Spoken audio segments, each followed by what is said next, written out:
नमस्कार दोस्तों। मैं डॉक्टर सतीश कुमार तिवारी आप सभी लोगों का भारतीय दार्शनिक मंच के इस YouTube चैनल पर बहुत बहुत स्वागत करता हूं। आज की क्लास में हम सब लोग न्याय दर्शन पढ़ेंगे। क्योंकि न्याय दर्शन एक विस्तृत दर्शन है, तो न्याय दर्शन को एक क्लास में एक आधे घंटे में पढ़ पाना संभव नहीं।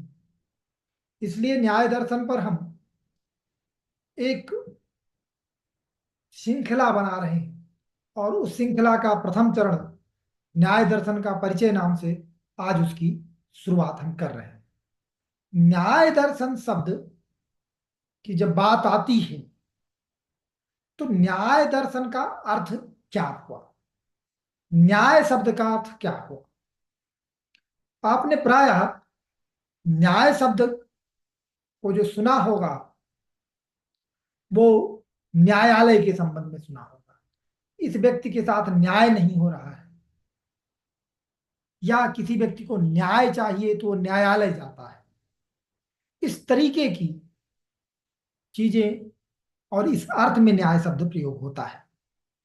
तो वहां पर न्याय इस संदर्भ में जब बात होती है तो सही गलत के बीच में बंटवारे की बात होती है, फैसले की बात। न्याय शब्द और भी कई अर्थों में प्रयोग होता है। देवराज जी ने जब न्याय शब्द को की व्याख्या करने की बात हुई तो जब वो व्याख्या करते हैं न्याय शब्द की तो वो कहते हैं नियते विविच्छितार्थ अनेनिति न्यायः। मतलब जिस साधन के द्वारा हम अपने विविच्छित मतलब जो जिस भी चीज को हम जानना चाह रहे हैं, जो ज्ञेय पदार्थ है उस तक पहुंच जाते हैं, वह साधन ही न्याय है। न्याय को और कई रूपों में परिभाषित किया जाता है। एक रूप में परिभाषित करने की कोशिश ये की गई कि जिसकी सहायता से हम किसी सिद्धांत पर पहुंच सकते हैं उसे न्याय कहा गया। प्रमाणों के आधार पर जब हम किसी निर्णय पे पहुंचते हैं तो उसे न्याय कहा गया। इस तरीके से न्याय शब्द का प्रयोग कई अर्थों में होता रहा। तो न्याय शब्द का एक और जगह आपने शब्द सुना होगा, बौद्ध न्याय, जैन न्याय। तो न्याय का एक अर्थ तर्क के रूप में भी होता है, तार्किक विधा के रूप में भी होता है। तो न्याय जिसकी हम चर्चा कर रहे हैं अभी, वह एक दार्शनिक तंत्र भी है। जब हम किसी दार्शनिक तंत्र की बात करते हैं तो उस तंत्र की अपनी एक स्वतंत्र ज्ञान मीमांसा होती है, एक स्वतंत्र तत्व मीमांसा होती है, उसकी अपनी नीति मीमांसा भी होती है। तो जिस संदर्भ में हम न्याय दर्शन की चर्चा कर रहे हैं वह एक न्याय तंत्र है जिसकी अपनी स्वतंत्र ज्ञान मीमांसा, स्वतंत्र तत्व मीमांसा और स्वतंत्र नीति मीमांसा है। एक एक कर हम सब विस्तार पूर्वक चर्चा करेंगे। आज हम केवल सामान्य परिचय दे रहे हैं।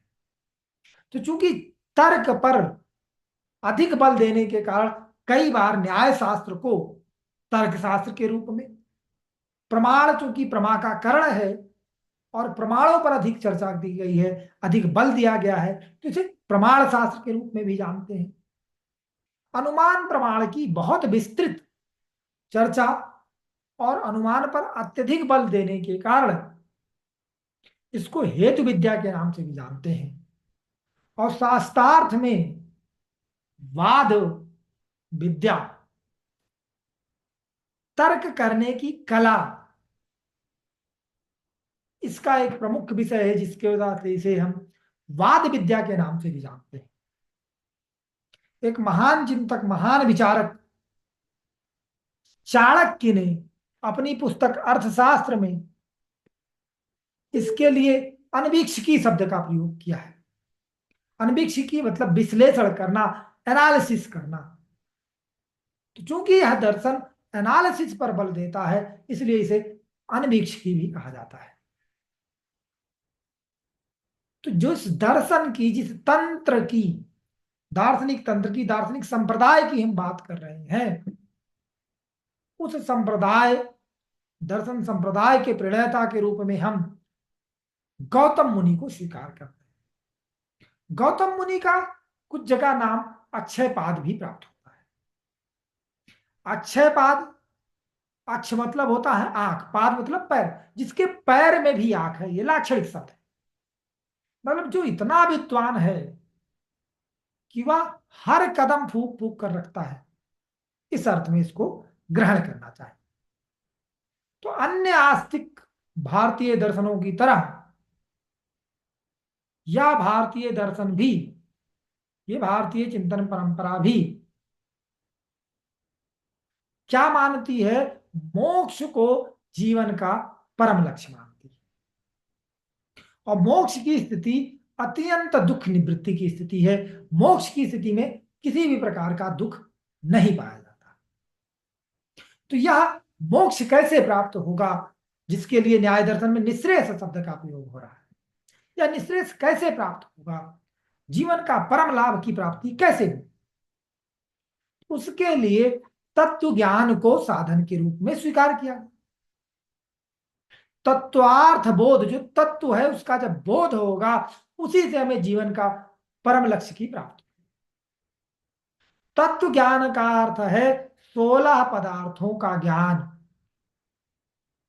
इन 16 पदार्थों के ज्ञान को ही तत्व ज्ञान के रूप में कहा गया।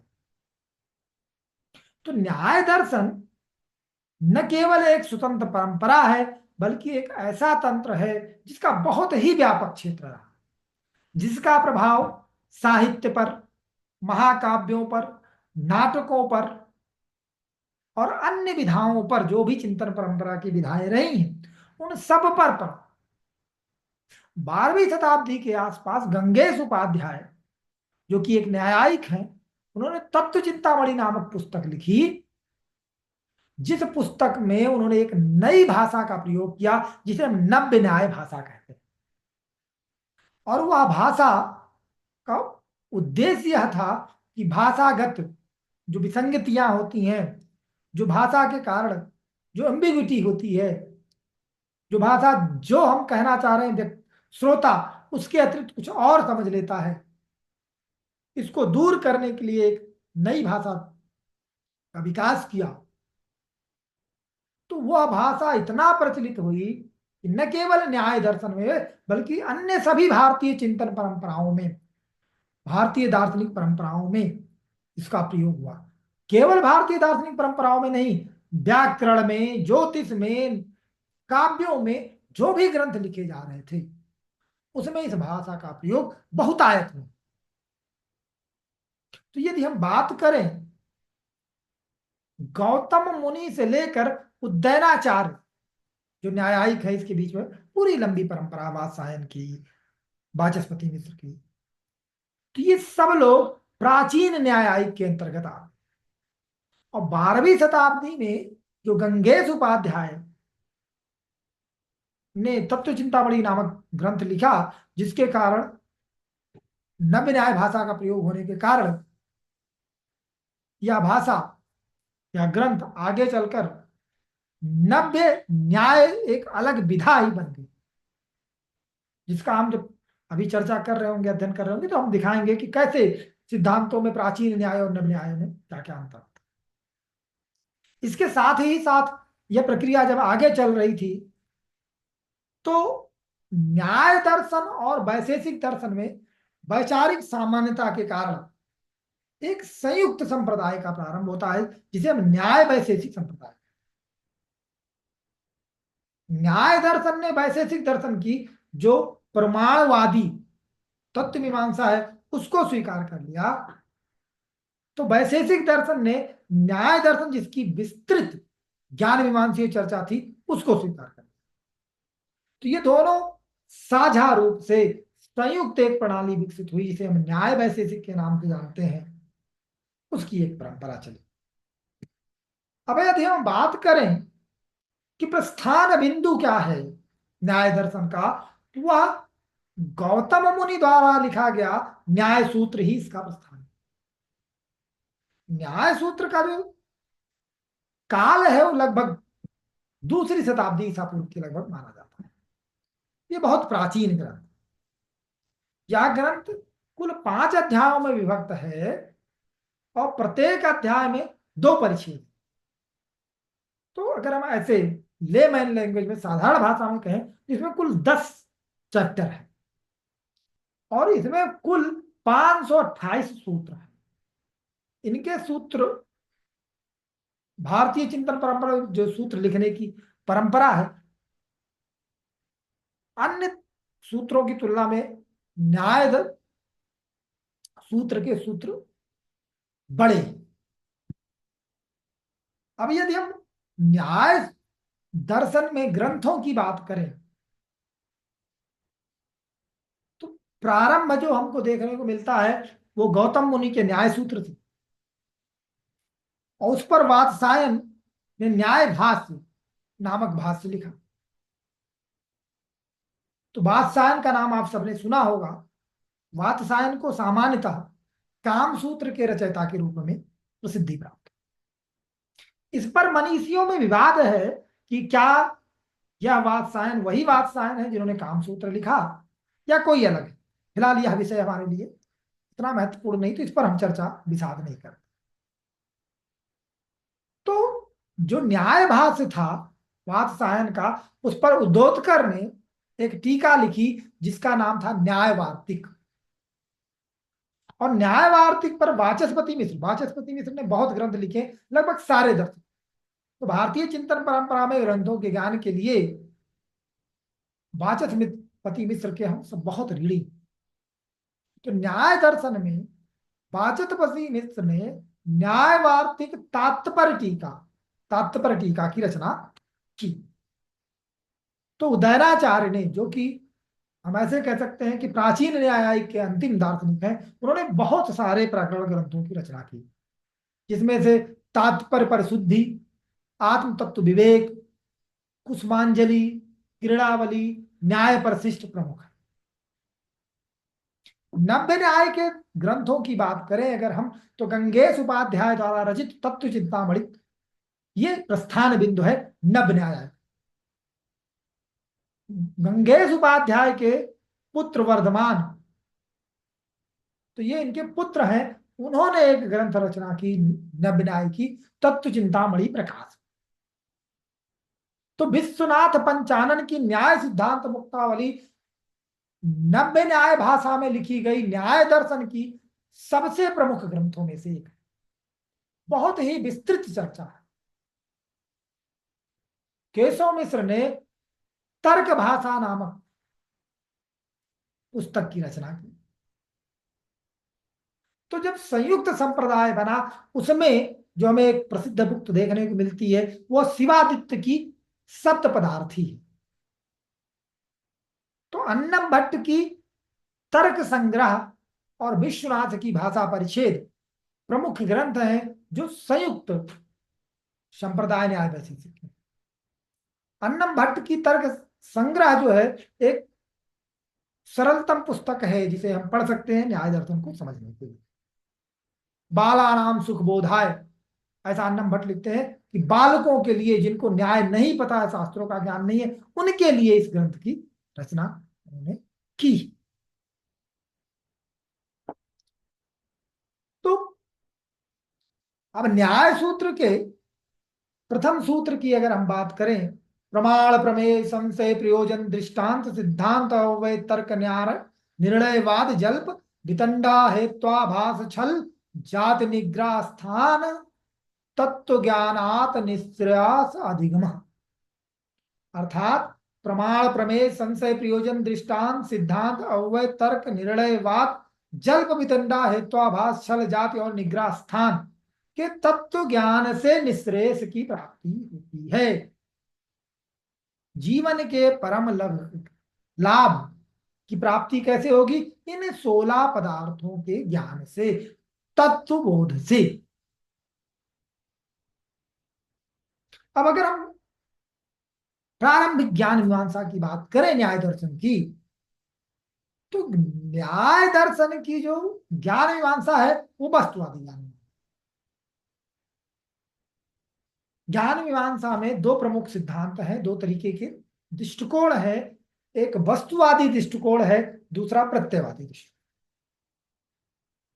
तो जो दृष्टि यह मानती है कि ज्ञेय पदार्थ ज्ञाता पर निर्भर करता है, वह प्रत्ययवादी दृष्टि। अर्थात ज्ञेय पदार्थ और ज्ञान ज्ञाता पर निर्भर करते हैं, ऐसा मानने वाली दृष्टि प्रत्ययवाद कहलाती है। तो वस्तुवादी दृष्टि यह मानती है कि ज्ञेय पदार्थ और ज्ञान ज्ञाता पर निर्भर नहीं करते, बल्कि वह स्वतंत्र अस्तित्व रखते हैं और स्वतंत्र। तो चूंकि न्याय दर्शन ज्ञेय पदार्थों, जो 16 पदार्थ हैं, उनकी स्वतंत्र सत्ता मानती है, इसलिए ये वस्तुवादी दर्शन है। शास्त्रों में ज्ञाता ज्ञेय ज्ञान के स्थान पर कई बार प्रमाता, प्रमेय और प्रमाण शब्द का भी प्रयोग होता है। ये शब्द भारतीय चिंतन परंपरा में या किसी भी ज्ञान मीमांसा को समझने के लिए प्राथमिक शब्द। तो ज्ञाता ज्ञेय ज्ञान, जो यह मानेगा कि ज्ञाता पर ज्ञान और ज्ञेय निर्भर करता है, प्रमाता पर प्रमेय और प्रमाण निर्भर करता है, वो प्रत्ययवादी विचार।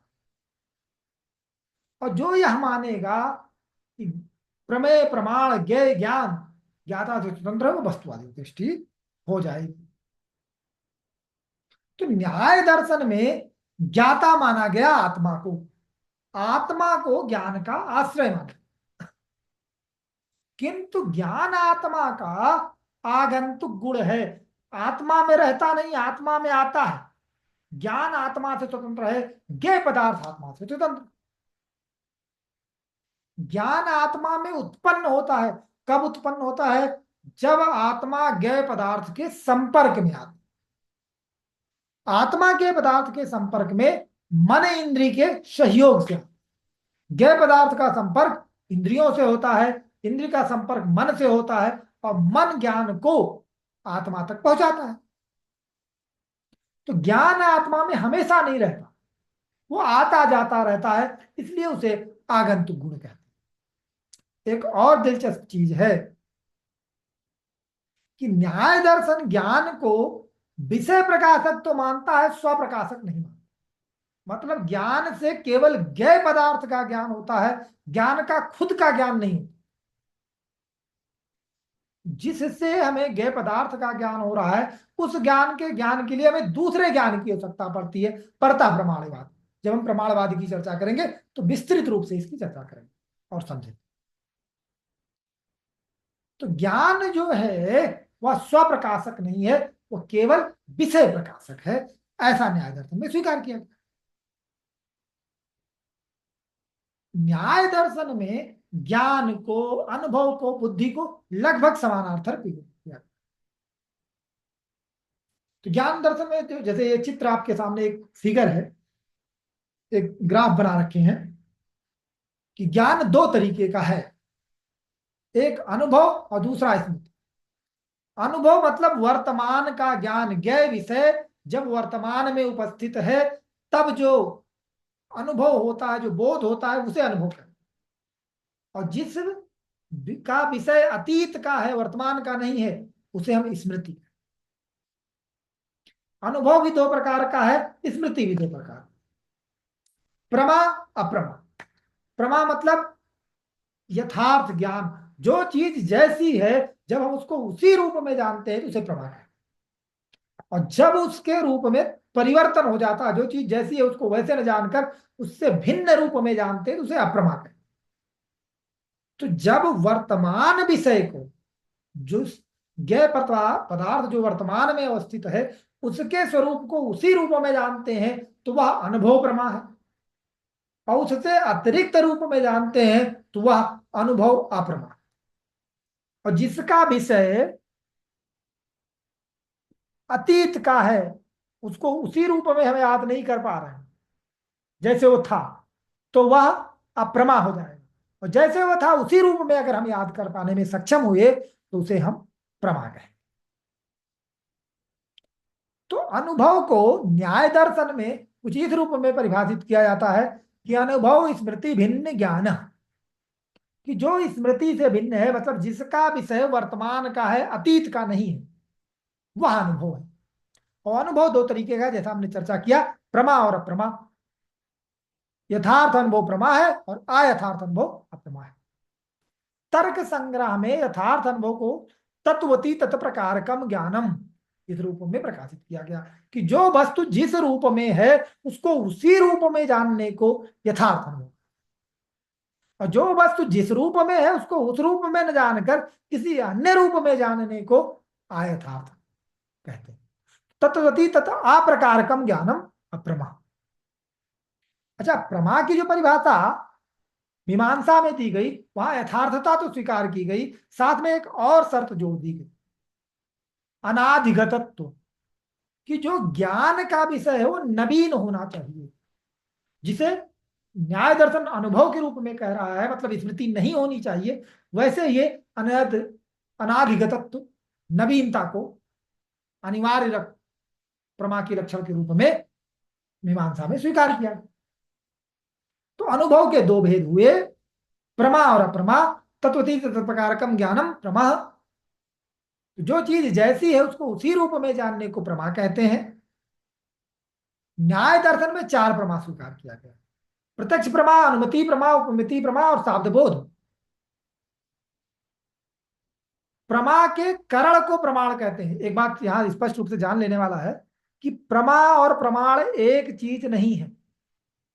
प्रमा प्रमा का प्रमा का करण प्रमाण है, तो जैसे शब्द प्रमाण, अनुमान प्रमाण, उपमान प्रमाण, प्रत्यक्ष प्रमाण, ये प्रमा का करण है, इसके द्वारा प्रमा उत्पन्न होती। अप्रमा तीन है, संशय, भ्रम और तर्क। संशय जहां पर एक से अधिक विकल्प उपस्थित होता है और हमें ये नहीं समझ में आ रहा होता ये है कि ये है। जैसे मान लीजिए आप अंधेरे में रात में कहीं जा रहे हैं और आपको कोई वस्तु दिख रही है, अब आप कंफ्यूज हैं कि वहां कोई व्यक्ति खड़ा है या कोई वस्तु, तो यह संशय। भ्रम क्या होता है? भ्रम में संशय की स्थिति नहीं होती, निश्चितता होती है। जब तक आपको बोध हो रहा तब तक जो चीज प्रतीत हो रही वही आपको वस्तु रूप में नजर आती है। जैसे रस्सी में सांप, जब तक अंधेरा है, जब तक आपको रस्सी में सांप दिख रहा है तब तक सांप ही दिखेगा और आप उसी के अनुरूप आचरण भी करेंगे, तो ये भ्रम। अनुमान में व्याप्ति की सिद्धि के लिए जो शंका उत्पन्न होती है उसके निराकरण के लिए तर्क उपस्थित किया जाता है, जिससे उसके तर्क द्वारा विरोधाभास दिखाकर संशय का निराकरण किया जाता है। यह तर्क है। तर्क को भी न्याय दर्शन में अप्रमा में रखा गया, क्योंकि तर्क वैध अवैध दोनों हो सकता है और जो दोनों हो सकता है उसे प्रमा नहीं माना जाता। यदि न्याय दर्शन की हम बात करें, न्याय दर्शन में स्मृति की बात करें, तो जो अनुभव से भिन्न है वह स्मृति, जिसका विषय जैसा हमने बताया कि वर्तमान नहीं अतीत में है। तो